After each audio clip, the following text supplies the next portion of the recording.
1967, because by that time, Martin Luther King had already moved into the ghetto of Chicago and had been criticized heavily by northern political leaders, in particular Mayor Daley of Chicago, and had been attacked by the media in Chicago and other northern outlets. So even then, we had, it's okay if you are nonviolent down south, because they're the ones with the problem.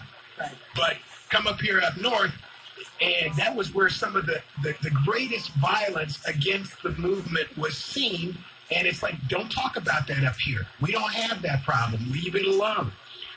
You even see places like Dallas where they didn't invite Martin Luther King down there because they said, we got this.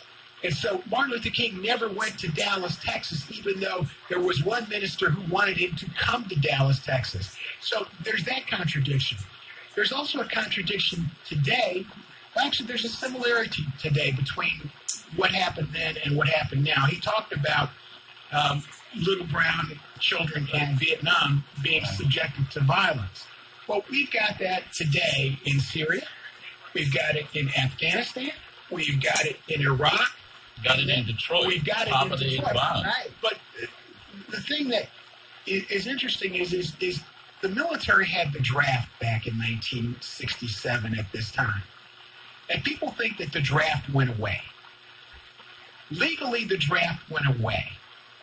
But the draft de facto still exists, because if I'm too poor and there is no job available for me in the city of Detroit, I'd go join the military.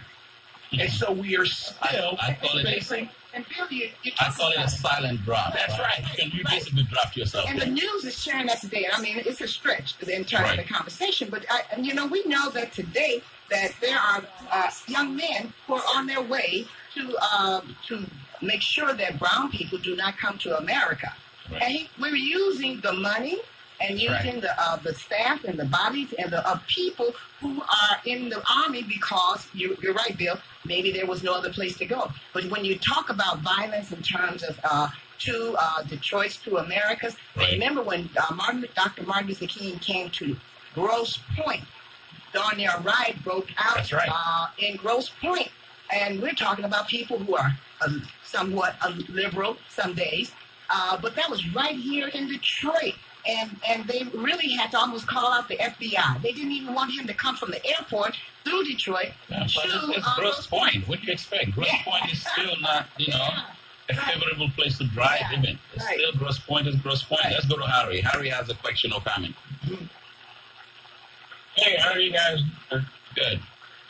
Great show. I love it when people go deeper instead of just talking about King.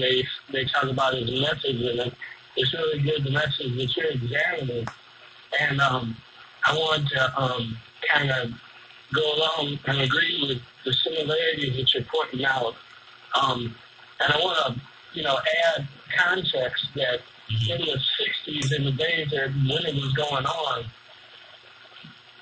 none of the white people and half of the black people did not like Martin Luther King. So he wasn't, figures like Martin Luther King and Muhammad Ali that are just, up there next to Santa Claus today, they were not, they were pariah. They were persona non grata